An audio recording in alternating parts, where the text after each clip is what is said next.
अस्सलामुअलैकुम। मेरे चैनल में आपका इस्तकबाल है। आज की ये वीडियो 7वीं क्लास की किताब बाल भारती का लेसन नंबर 14 सबक नंबर 14 आखिरी गुलाब, जो कि एक माखूज़ कहानी है, कहीं से ली गई है। तो इससे पहले की वीडियो में मैंने ये आखिरी गुलाब जो है चैप्टर पूरा पढ़ दिया है, एक्सप्लेन कर दिया है। तो आज जो हम एक्सरसाइज करेंगे, हमने ये पूरा लेसन कर दिया है, मानी और इशारत यानी अल्फाज मायने भी हमने कर लिए हैं। तो आज हम यहाँ पर चलेंगे, मश्क की तरफ बढ़ते हैं हम। तो मश्क स्टार्ट करते हैं। देखिए, एक जुमले में जवाब दीजिए। तो पहला सवाल हमारा, एक जुमले में जवाब दीजिए। तो जवाबात मैंने आप लोगों के लिए रेडी कर दी, आप लोग देख लेंगे। पहला सवाल है, इकबाल के उस्ताद का नाम क्या था? तो जवाब देखिए आप, इकबाल के उस्ताद का नाम मौलवी मीर हसन था। दूसरा सवाल है, नसीबा दादी तन्हा क्यों रहती थी? नसीबा दादी के शौहर का इंतकाल हो चुका था और उनका बेटा बीवी बच्चों के साथ अमेरिका में रहता था। अय्याज की शरारत के बावजूद नसीबा दादी बाहर क्यों ना आई? नसीबा दादी को शदीद बुखार था, इसलिए वो अय्याज की शरारत के बावजूद बाहर ना आई। यहाँ पर ना है, तो देखिए, अय्याज की शरारत के बावजूद वो बाहर ना आई, यहाँ पे ना लिख दिया मैंने। चौथा सवाल है, अय्याज नसीबा दादी के मकान में किस तरह दाखिल हुआ? अय्याज नसीबा दादी के मकान में पिछवाड़े की दीवार फलांग कर दाखिल हुआ। पांचवा सवाल है, अय्याज की गुल्लक से कितने पैसे निकले? अय्याज की गुल्लक से 325 रुपये निकले। नसीबा दादी को क्या हुआ था? नसीबा दादी को निमोनिया हुआ था। देखिए, सातवां सवाल है, नसीबा दादी जब गुलाब का शुक्रिया अदा करने गईं तो वहाँ क्या देखा? नसीबा दादी जब गुलाब का शुक्रिया अदा करने गईं तो वहाँ उन्होंने देखा कि वो प्लास्टिक का नकली गुलाब था। आठवां सवाल, नसीबा दादी किसका शुक्रिया अदा करना चाहती थी? नसीबा दादी अय्याज का शुक्रिया अदा करना चाहती थी। अब हमारा अगला क्वेश्चन है, देखिए, मुख्तसर जवाब लिखिए। तो इसके भी जवाबात मैंने रेडी कर दिए आप लोगों के लिए। तो देखिएगा, पहला सवाल है, अय्याज की शरारतें अपने लफ्ज़ों में बयान कीजिए। तो ये देखिए, अय्याज बहुत ही शरीर लड़का था। वो अपनी शरारतों से लोगों को परेशान करता रहता था। कभी किसी पड़ोस का दरवाज़ा खटखटाकर भाग जाता, तो कभी किसी राह चलते को आवाज़ देकर छुप जाता। नसीबा दादी को तो वो बहुत ज़्यादा परेशान करता था। इनकी छत से पतंग उड़ाता, दरख्तों पर चढ़कर केरियाँ और अमरूद तोड़ता था। दूसरा सवाल है, अय्याज नसीबा दादी के ताल्लुक़ से तशवीश में क्यों मुब्तला हुआ? तशवीश यानी शक व शुबे में क्यों मुब्तला हो गया? एक दिन अय्याज नसीबा दादी के मकान की छत पर चढ़कर उधम मचा रहा था, लेकिन नसीबा दादी ने बाहर आकर उसे डांटा नहीं। उसके बाद अय्याज ने इनके पेड़ पर चढ़कर कच्चे पक्के अमरूद भी तोड़ डाले, तब भी दादी बाहर नहीं आई। इसकी नज़र सदर दरवाजे पर रखे अखबार और दूध की बोतल पर पड़ी। सदर दरवाजे पर कुफ्ल भी नहीं लगा हुआ था, कुफ्ल यानी ताला। इसी वजह से अय्याज नसीबा दादी के ताल्लुक़ से तशवीश में मुब्तला हो गया, यानी उसको शक व शुबा हो गया। तीसरा सवाल है, देखिए, अय्याज जब नसीबा दादी के मकान में दाखिल हुआ तो क्या देखा? अय्याज जब नसीबा दादी के मकान में दाखिल हुआ तो उसने देखा कि नसीबा दादी पलंग पर कंबल ओढ़े कराती पड़ी हुई हैं। अब अगला क्वेश्चन देखिए, यहाँ पर गौर करके बताइए, नसीबा दादी को क्या वहम हो गया था? तो इसका भी जवाब मैंने तैयार कर दिए, सारे जवाबात मैंने रेडी कर दिए हैं। बस आप लोग मेरी हौसला अफजाई कर दिया करें, क्योंकि हौसला अफजाई करेंगे तो आप लोग मुझे बहुत खुशी हासिल होगी, क्योंकि चैनल का सब्सक्राइब करना बिल्कुल फ्री है। आप लोग चैनल सब्सक्राइब करेंगे तो मेरी हौसला अफजाई हो जाएगी। तो जो लोग नए हैं या जिन्होंने मेरा चैनल सब्सक्राइब नहीं किया, तो प्लीज़ आप लोग मेरा चैनल सब्सक्राइब करके मुझे खुशी दे दिया करें, मेरी हौसला अफजाई कर दिया कीजिए। तो देखिए, इसका जवाब ये है, पहले का, नसीबा दादी को क्या वहम हो गया था? नसीबा दादी बीमारी में काफ़ी मायूस हो गई थी। वो आंगन के गुलाब के पौधों को देखा करती, जो कि मौसम के आखिरी गुलाब से सजे थे और एक एक गुलाब झड़ रहा था। उन्हें यह वहम हो गया था कि जब पौधे के सारे गुलाब झड़ जाएंगे तो इनकी ज़िंदगी भी ख़त्म हो जाएगी। यानी गुलाब के फूल जब होते हैं तो उनका मौसम जब ख़त्म होने लगता है तो जो गुलाब का है ना, एक एक गुलाब की पंखुड़ियाँ झड़ने लगती हैं।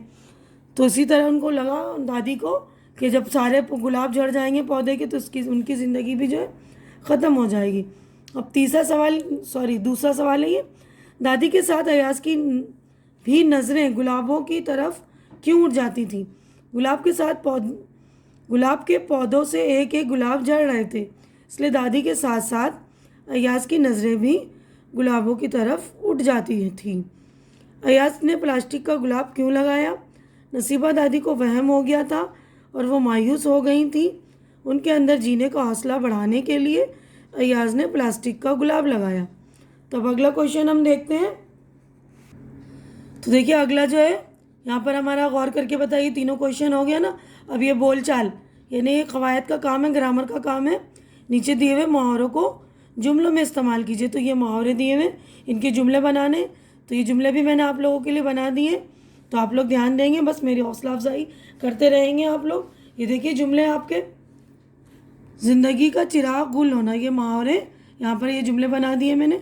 बूढ़ी दादी कई दिनों से बीमार थी, आखिर आज इनकी ज़िंदगी का चिराग गुल हो गया। लुक़मा देना यानी बीच में टोकना, बड़ों की बातों में लुक़मा देना बुरी आदत है। यहाँ पर बातों आएगा, बड़ों की बातों में। तो देखिए बड़ों की बातों, यहाँ पे मैंने बातों कर दिया, बातों में लुक़मा देना बुरी आदत है, यानी बड़ों के बीच बीच में बोलना, उनको लुक़मा देना बुरी आदत है। दिलजोई करना यानी किसी का गम बांटना, किसी को दिलासा देना, है ना। किसी गमज़दा की दिलजोई करना भी एक नेक काम है। दिल भर आना, किसी को तकलीफ़ में देखकर मेरा दिल भर आता है। उमंग जागना, मरीज़ के मर्ज़ में फाका हुआ तो मरीज़ के दिल में जीने की उमंग जाग उठी, है ना। फाका हुआ यानी फ़ायदा हुआ तो उसकी जो उमंग जाग उठे। अब अगला क्वेश्चन देखिए यहाँ पर, तलाश व जुस्तजू। सबक की मदद से जुमले के सामने कहने वाले का नाम लिखिए, यानी ये जुमले जिसने कहे उनका नाम लिखना है। तो ये देखिए मैंने लिख दिया यहाँ पर, तुम यहाँ ठहरो मैं अभी मालूम करके आता हूँ। तो अयाज ने कहा था ये। दादी के डंडे से बचना, ये इरफान ने बोला। हाँ बेटा कल से शदीद बुखार है, ये दादी ने कहा। दादी को निमोनिया हो गया है, ये डॉक्टर ने कहा। उसके बाद अगला क्वेश्चन है, वसअत मेरे बयान की ये सबक की रोशनी में इन जुमलों का मतलब बताइए। तो ये भी मैंने इसके जवाबात रेडी कर दिए, आप लोग ये भी देख लेंगे। ये पहला सवाल है, यूँ तो अयाज चेहरे से निहायत मासूम नज़र आता था मगर था शरारत का पुतला। तो इसका मतलब देखिए ये हो गया कि अयाज को देखकर ऐसा लगता था कि वो निहायत मासूम और सीधा साधा लड़का है, लेकिन वो निहायत शरीर लड़का था, दिन भर मुख्तलिफ़ किस्म की शरारतें करता रहता था। अब अगला देखिए ये है, कोई नहीं जानता कि इस छोटे से फ़िक्रे में अयाज के लिए दादी की कितने दुआएं पोशीदा थी। यानी उन्होंने कहा था ना शैतान कहीं का, तो उसमें कितनी दुआएं पोशीदा थी कोई नहीं जानता। तो इसका मतलब ये है कि नकली गुलाब की वजह से दादी के अंदर जीने का हौसला पैदा हुआ था। दादी को पता था कि ये अयाज की शरारत है, इसलिए उन्होंने कहा शैतान कहीं का। और इस छोटे से फ़िक्रे में दादी के दिल की अयाज के लिए दुआएं छुपी हुई थी, यानी दादी के दिल में बहुत दुआएं थी ना कि वो उस नकली गुलाब की वजह से जी गई ना, बीमारी से उभर आई। ठीक है, अब अगला क्वेश्चन देखिए, बात से बात चले, अच्छी शरारत और बुरी शरारत। तो यहाँ पर ये चैप्टर जो शरारत के ऊपर है ना, तो इस मौजू पर आप गुफ्तगू कीजिए, यानी इस टॉपिक पर आपको स्कूल में बातचीत करना, ग्रुप में अपने दोस्तों के दरमियान बातचीत कीजिए कि कौन सी शरारतें अच्छी होती हैं, कौन सी शरारतें बुरी होती हैं। बुरी शरारतें वो होती हैं ना जिससे किसी को नुकसान हो जाए, तो हमें ऐसी शरारतें नहीं करनी चाहिए जिससे किसी का नुकसान हो। शरारतें ऐसी ही हो जिससे लोग हंसें, है ना। नुकसान करने वाली शरारतें जो है बुरी ही होती हैं अक्सर, जो दूसरों को नुकसान पहुंचाएं, है ना। तो ये आप लोग अपने दोस्तों के दरमियान ग्रुप में बैठकर बातचीत कीजिएगा। अब लफ्ज़ों का खेल है। देखिए झेल में दिए हुए लफ्ज़ों के हुरूफ की तरतीब उलट पुलट कर सामने दिए हुए लफ्ज़ों के हम मानी बनाइए, यानी ये जो लफ्ज़ दिए हुए उसकी उलट पुलट करनी है हमें तरतीब, और जो ये वर्ड दिया हुआ है ना, जो लफ्ज़ दिया हुआ है उसकी हम मानी अल्फाज बनाने हैं जो सेम मीनिंग के। देखिए तार है, तो उसको मैंने रात कर दिया। रात का मतलब होता है शब, शब रात को कहते हैं। अब ये तारीख, तो तारीख का मतलब इसको मैंने कर दिया कतार, कतार का मतलब होता है लाइन, ठीक है ना। ये लीमू, तो लीमू को उलट पुलट कर दिया तो वो मूली बन गया, जो सलाद के तौर पर इस्तेमाल होने वाली एक जड़ है। मूली को हम सलाद में इस्तेमाल करते हैं ना। अब मातम, अब उसको मैंने कर दिया तमाम, जिसका मतलब वो मुकम्मल या पूरा, पूरा को कहते हैं ना तमाम। कौन, सिरा, तो नोक, नोक का मतलब होता है सिरा, किनारे को या नोक को सिरा बोलते हैं। तो ये हो गया सिरा। अब अगले सफ़े पर हम चलते हैं। तो ये देखिए, अपनी बयाज में किसी किताब या रिसाले से किसी माजूर की मदद पर कहानी नकल कीजिए और दोस्तों को सुनाइए। यानी किसी कोई अपाहिज है तो उस कहानी को आप नकल कीजिए अपनी किताब, कॉपी पर। बयाज यानी कॉपी, नोटबुक को कहते हैं ना। चाहे कोई रिसाला ढूंढिए, तो महानामा उमंग होता है, तो इसमें बहुत सारी इस तरह की कहानियाँ होती हैं, तो उसमें से लीजिए आप कहानी और अपने दोस्तों को सुनाइए, ठीक है ना। अब ये इबारत आमोज़ी है, तो इक़्तबास पढ़कर झेल के सवालों के जवाब लिखिए। यानी ये तो पैराग्राफ दिया हुआ है, ये पढ़ना है, उसके बाद उसके जवाब लिखने हैं। तो ये जवाबात भी मैंने आप लोगों के लिए लिख दिए हैं। तो पहले मैं ये इक़्तबास पढ़ रही हूँ। जैतून का इस्तेमाल मिस्र व शाम के लोग 3500 कब्ल मसीह से जानते हैं। आजकल ये फ़िलिस्तीन, इसराइल, यूनान, पुर्तगाल, स्पेन, तुर्की, इटली, शुमाली अफ्रीका और ऑस्ट्रेलिया के जनूबी इलाकों में उगाया जाता है।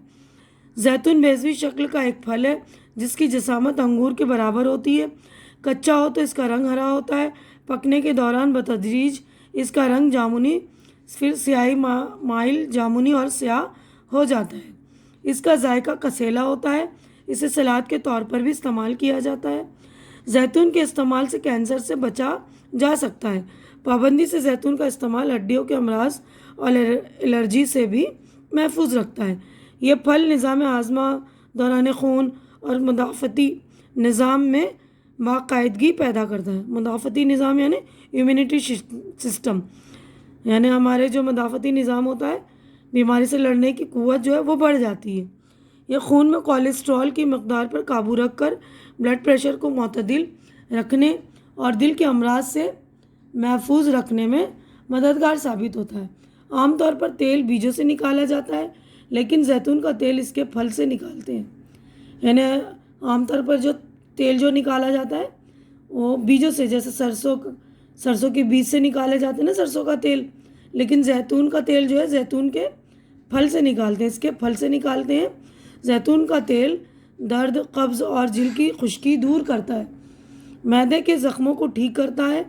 इसमें पाए जाने वाले कीमियाई अनासिर मुख्तलिफ़ बीमारियों को रोकने में मुआविन है, मसलन कैंसर, अमराज क़ल्ब यानी दिल की बीमारी, फालिज, गठिया, ज़ियाबेतिस यानी शुगर के जो मरीज़ होते हैं वो वगैरह। जैतून के तेल से मरहम बनाए जाते हैं जिनसे दर्द और सूजन में तेज़ी से इफाक़ा होता है, यानी भरपाई होती है। तो अब ये सवाल हैं, इसके जवाबात मैंने आप लोगों के लिए रेडी कर दिए, तो देख लेंगे आप लोग। पहला सवाल है, जैतून की पैदावार किन मुल्कों में होती है? तो ये देखिएगा, जैतून की पैदावार फ़लस्तीन, इसराइल, यूनान, पुर्तगाल, स्पेन, तुर्की, इटली, शुमाली अफ्रीका और ऑस्ट्रेलिया के जनूबी इलाकों में होती है। अब दूसरा सवाल है, पकने के दौरान जैतून का रंग कैसा हो जाता है?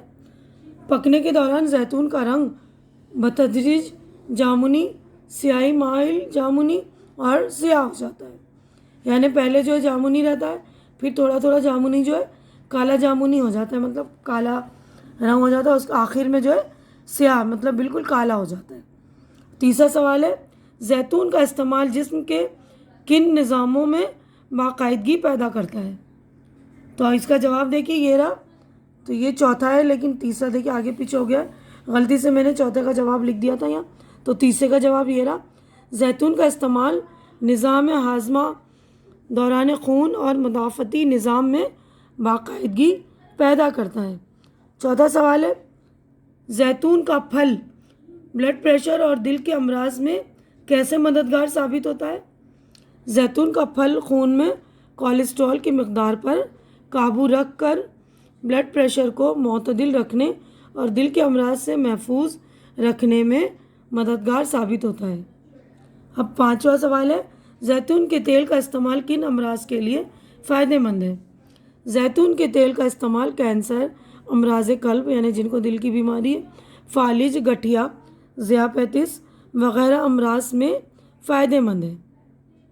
उसके बाद देखिए, आइए ज़बान सीखें। तो यहाँ पर ये आइए ज़बान सीखें ग्रामर का काम है ये, यानी कि कवायद का काम है। ये देखिए मैं पढ़ रही हूँ, आप सुन लीजिए अच्छी तरह। ये सादा जुमले, जब हम कुछ बोलते या लिखते हैं तो हमारी ज़बान के अल्फाज एक ख़ास तरतीब में आकर जुमला बनाते हैं। जुमले से कोई बात या ख्याल ज़ाहिर होता है। इसके अल्फाज की तरतीब और लहजे से बोलने वाले के इरादे, ख्याल या जज्बे का पता चलता है। यानी जब हम कोई जुमला बोलते हैं तो एक तरतीब के साथ बोलते हैं ना, कि अल्फाजों में जो जुमलों की तरतीब होनी चाहिए, जब भी एक समझ में आने वाला जुमला बनता है ना, बामानी जुमला बनता है। तो झैल के जुमलों को पढ़कर इनकी तरतीब पर गौर कीजिए। नसीबा दादी अपने घर में अकेली रहती थीं। अयाज और इरफान छत पर चढ़कर ऊधम मचा रहे थे। पिछला दरवाज़ा अंदर से बंद था। ये इस मौसम के आखिरी गुलाब हैं। इन जुमलों में हर एक हिस्से के 2 हिस्से किए गए। देखिए 2 हिस्सा है ना, बीच में से ऐसे कटिंग करा, ये आधा आधा हिस्सा कर दिया। तो दूसरा हिस्सा पहले हिस्से के बारे में कोई बात कहता या कोई खबर देता है। यानी नसीबा दादी के बारे में ये जो बता रहा है ना, खबर दे रहा है कि अपने घर में वो अकेली रह रही हैं। तो नसीबा दादी पहला हिस्सा है, वो है मुब्तदा, और अपने घर में अकेली थी, वो दूसरा हिस्सा है और वो है ख़बर। नसीबा दादी के बारे में ख़बर दी है।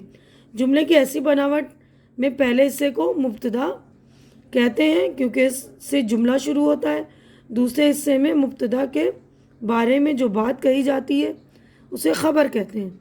यानी मुब्तदा के बारे में जो बात कह रहे हैं उसे ख़बर कहते हैं। जिस जुमले में एक मुब्तदा और एक ख़बर होता है वो सादा जुमला कहलाता है। ऊपर के तमाम जुमले सादा जुमलों की मिसालें, यानी जिनमें सिर्फ एक मुब्तदा हो एक ख़बर हो तो वो सादा जुमला। तो यहाँ पर हमें जो है छांटना है। देखिए झैल के जुमले से मुब्तदा और ख़बर को अलग कीजिए। तो यहाँ पर देखिए मदीने में, तो ये हुआ हमारा मुब्तदा और इस वक्त कहत पड़ा हुआ था ये ख़बर। भतीजे के नाम उन्हों, तो ये हुआ मुब्तदा। सारी जायदाद लिख दी, तो ये हुई ख़बर। मैंने मकान बनाया, तो मैंने क्या हुआ, मैंने मुब्तदा, मकान बनाया मेरे बारे में ख़बर है, तो ये हुई ख़बर। मियाँ खूजी की रगे बहादुरी फड़क उठी, तो मियाँ खूजी की यहाँ तक मुब्तदा, रगे बहादुरी फड़क उठी ये ख़बर है। खूजी के बारे में ख़बर है ना। तो उम्मीद करती हूँ कि आपको समझ में आ गया होगा मुब्तदा और ख़बर। तो आप लोग छांट कर लिख लेंगे अपनी नोटबुक में, यानी अपनी ब्याज में, कॉपी में। ठीक है, तो यहीं पर हमारा चैप्टर हो गया मुकम्मल। आज की वीडियो में बस इतना ही। उम्मीद करती हूँ कि मेरी वीडियो आपको अच्छी लग रही होगी। अच्छी लग रही तो इसे ज़्यादा से ज़्यादा शेयर कीजिए ताकि ज़्यादा ज़रूरतमंद बच्चों की ज़रूरत पूरी हो सके। और मेरा चैनल सब्सक्राइब करके मेरी हौसला अफजाई कीजिए। हमारी मुलाकात अगली वीडियो में होगी। तब तक के लिए अल्लाह हाफिज़।